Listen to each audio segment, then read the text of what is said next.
Hello everyone. देखिए, government of India की central level पर आरआरबी की जो है वैकेंसी आई है, रेलवे रिक्रूटमेंट बोर्ड की, है ना। सेंट्रलाइज है, पारा मेडिकल कैटेगरीज में है। 1376 वैकेंसी आउट हुई है। उसका डिटेल नोटिफिकेशन आया है, नोटिफिकेशन थोड़ा पहले ही आया है। और आपका डेट भी है 16 सितंबर तक आपका डेट है फॉर्म भरने का, तो आप आराम से फॉर्म भर सकते हैं, है ना। चलिए, ज्यादा लेट ना करते हुए चलते हैं अपने नोटिफिकेशन में और वहां चीजों को देखते हैं। आइए देखिएगा, government of India, ministry of railways, है ना। दिख रहा है आपको? जी सर, बिल्कुल दिख रहा है ना। चलिए, तो ये हो गया रेलवे रिक्रूटमेंट बोर्ड का नोटिफिकेशन है। ये देखिए, ओपनिंग डेट है 17/8। 17/8 बोले तो परसों ओपन हुआ है, कुछ दिन पहले ही, है ना। चलिए, और 16/9 यानी कि आपका अभी अब बहुत दिन है यार, आराम से कर सकते हो। 25 अभी 25 दिन है, तो फॉर्म भर सकते हो। आराम से फॉर्म भरना है, कोई दिक्कत वाली बात नहीं है। मॉडिफिकेशन विंडो जो ऑन होगा वो 17 के बाद और 26 सितंबर तक ऑन होगा, ठीक है ना।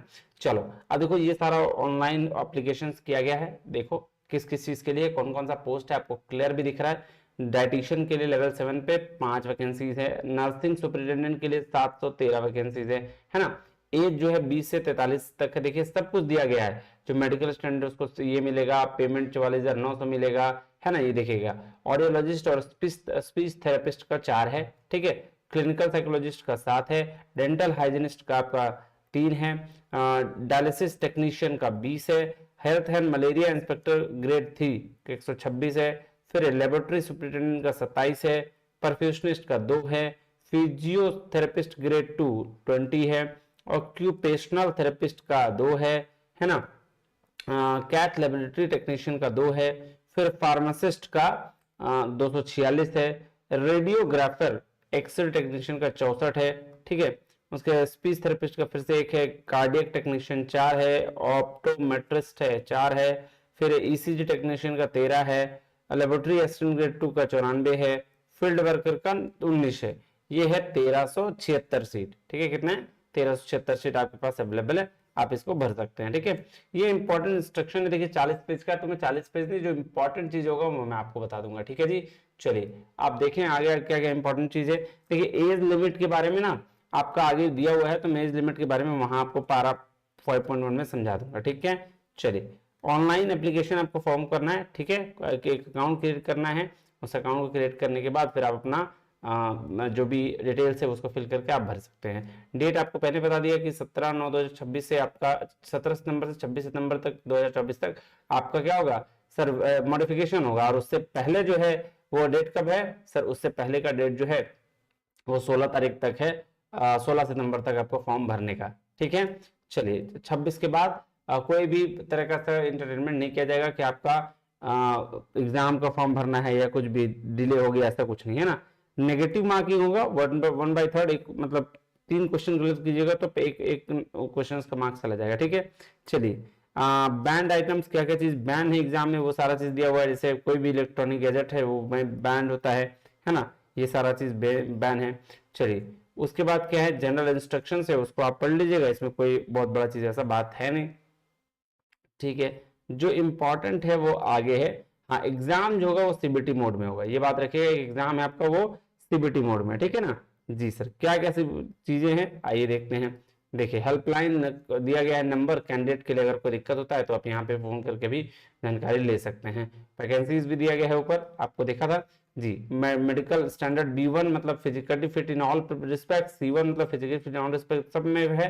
तो क्या क्या चीजें दी गई है आपको मेडिकल के लिए वो भी देख लीजिएगा ना। सिटीजनशिप क्या इंडिया का हो नेपाल कहीं का भी हो भर सकता है, कोई दिक्कत नहीं है। Age limit very very important, ये इसको देखिएगा कि जनरल के लिए कितना, ओबीसी के लिए कितना और SC ST के लिए कितना, ये देख लीजिएगा। यहाँ पे कहीं भी किसी भी स्टेट से चल सकता है, सेंट्रल लेवल का सर्टिफिकेट चलेगा इसमें, ठीक है जी सर। ये रिलैक्सेशन कब से कब दिया है, कौन सा ग्रुप के लिए, वो भी चेक कर लीजिएगा, देखिए। हाँ, उसके बाद क्या है सर? उसके बाद एग्जाम फी है। एग्जाम फी का देखिए कितना है सर। एग्जाम फी 500 रुपया है जनरल के लिए, है ना, फॉर ऑल कैंडिडेट्स जो है। और बाकी ST SC PW female transgender के लिए क्या है, 250 रुपया है। लेकिन इसमें एक चीज बोला गया है कि जब आप एग्जाम दे दीजिएगा ना CBT मोड, तो पैसा वापस आ जाएगा आपका, है ना। तो ये बात ध्यान में रखिएगा, ठीक है। चलिए, मोड ऑफ पेमेंट जो है ऑनलाइन है, इंटरनेट बैंकिंग, डेबिट कार्ड, सब जगह है, भीम UPI सबसे कर सकते हैं आप, है ना। फी सिर्फ ऑनलाइन में किया जा सकता है, कोई भी बाद में अदर मोड में एप्लीकेबल नहीं है। ठीक है, चलिए उसके बाद क्या सर, उसके बाद जो चीजें जानने लायक है आपके वो है नीचे है जी, आइए चलते हैं।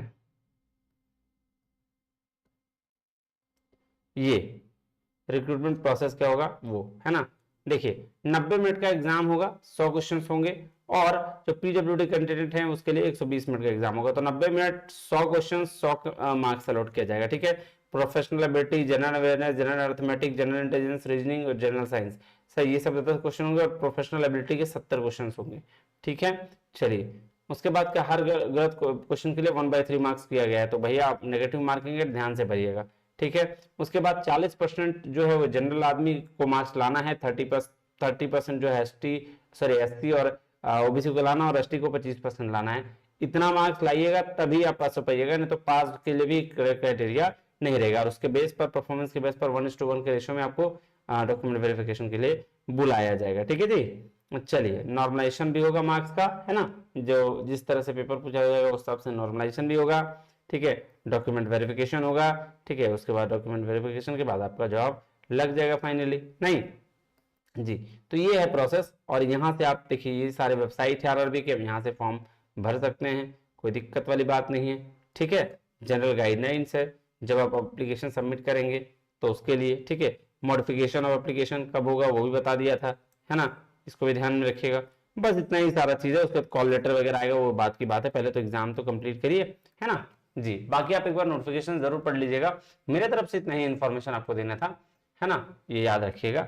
चलिए फिर तो मिलते हैं अगले वीडियो में, तब तक के लिए बहुत बहुत धन्यवाद, थैंक यू वेरी मच, जय हिंद जय भारत। ये पोस्ट है एक्चुअली दिया हुआ, है ना, चलिए।